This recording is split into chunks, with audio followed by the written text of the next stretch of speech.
नमस्कार। एक कहावत जो हम बार बार सुनते हैं, बहुत ही ज़्यादा प्रचलित है, दीपक तले अंधेरा। आज उसी कहावत पर एक रियल स्टोरी लेके आया हूँ। ये स्टोरी है अफ्रीका की, उस समय की जब अफ्रीका में हीरे की खानों की खोज हुई थी और बहुत से ऐसे लोग थे जो हीरे की खानों से करोड़पति बन गए थे।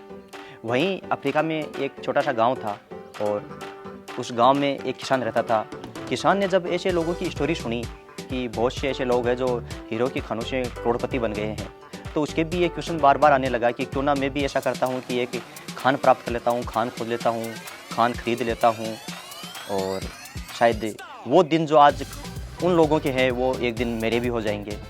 और इसी ख्याल में वो इतना ज़्यादा गुम हो गया कि एक दिन उसने अपनी जो पूर्वजों की ज़मीन थी उस पूरी की पूरी ज़मीन को हीरों की खान की खोज के लिए सेल कर दी, यानी उसको बेच दी और अपनी ज़मीन बेचकर अफ्रीका में निकल पड़ा हीरे की खान की खोज के लिए।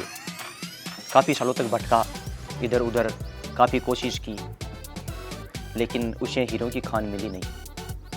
धीरे धीरे कई साल बीत गए, मनोबल गिरता गया, लोगों के ताने, जो पूर्वजों की संपत्ति थी उसको बेच दी और इतना मनोबल गिरा कि एक दिन उसने परेशान होकर आत्महत्या कर ली। जिस व्यक्ति ने हीरे की खान खोजकर करोड़पति बनने का सपना देखा था, वो व्यक्ति अब आत्महत्या कर चुका था। लेकिन कहानी यहाँ खत्म नहीं होती है, कहानी अब शुरू होती है। एक किसान और था अफ्रीका में जिसने उस किसान की जमीन खरीदी थी।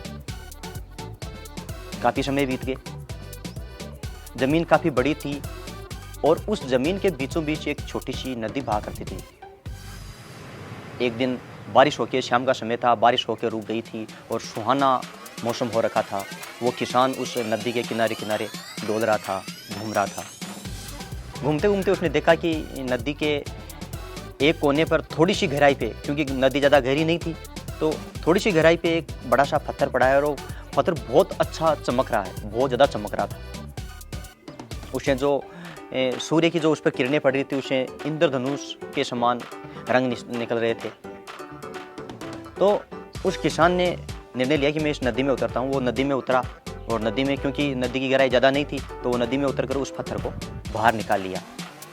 बाहर निकाल कर वो घर पे ले गया और अपने मकान में रख दिया, सिर्फ ये सोचकर कि ये दिखने में अच्छा लग रहा है और ये सजावट के तौर पे ये पत्थर मेरे घर में काम आ जाएगा।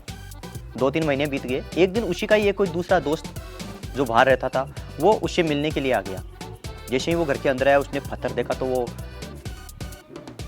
बहुत ज़्यादा उसको आश्चर्य हुआ और उसने पूछा कि यार दोस्त, ये पत्थर कहाँ से मिला तेरे को? तो उसने बताया कि ये तो जो अपने खेत में नदी बहती है उसमें मिला था। बोला तू उसके बारे में जानता है? तो किसान ने जवाब दिया कि नहीं, मैं तो नहीं जानता हूँ, ये क्या पत्थर है। बोला मैं ज़्यादा तो नहीं कह सकता, लेकिन हो सकता है ये अब तक जो अफ्रीका में जो हीरे निकले उसमें सबसे बड़ा हीरा हो। और वो दोनों इसको जानने के लिए उस नदी के किनारे पहुंच गए जहां से ये पत्थर मिला था। वहां पहुंचे तो उन्होंने देखा कि वहां तो बहुत सारे ऐसे पत्थर हैं। तो उन्होंने क्या किए, 5-7 वहां से पत्थर निकाले और जांच के लिए लेबोरेटरी में भेज दिए। 15-20 दिन बाद में जैसे ही उसकी रिपोर्ट आई तो उस दोस्त का शक सही निकला, वो सारे के सारे पत्थर हीरे थे। मतलब जिस किसान के खेत में नदी बहती थी, वो खेत हीरों की एक खदान थी। और आपको जानकर आश्चर्य होगा कि वो जो खदान थी, वो जो हीरे की जगह थी, वो अफ्रीका में अब तक की खोजी गई सबसे बड़ी हीरे की खदान थी, जिसका नाम था किम्बरले डायमंड माइंस। एक और जहां पहले वाले किसान ने हीरे की खान खोजकर करोड़पति बनने के लिए अपनी ज़मीन बेच दी और वो समझ नहीं पाया कि वही ज़मीन हीरों की खदान थी, वहीं दूसरा व्यक्ति, दूसरा किसान उसी ज़मीन से हीरे निकालकर करोड़पति बन गया। बस यही एक छोटी सी स्टोरी है जो हमें सिखाती है, सफलता के कई अवसर होते हैं लेकिन हम उन्हें पहचान ही नहीं पाते और हम भटकते रहते हैं दूसरे अवसरों के लिए, और जो हमारे आसपास होते हैं हम उन्हें भुला देते हैं। जय हिंद।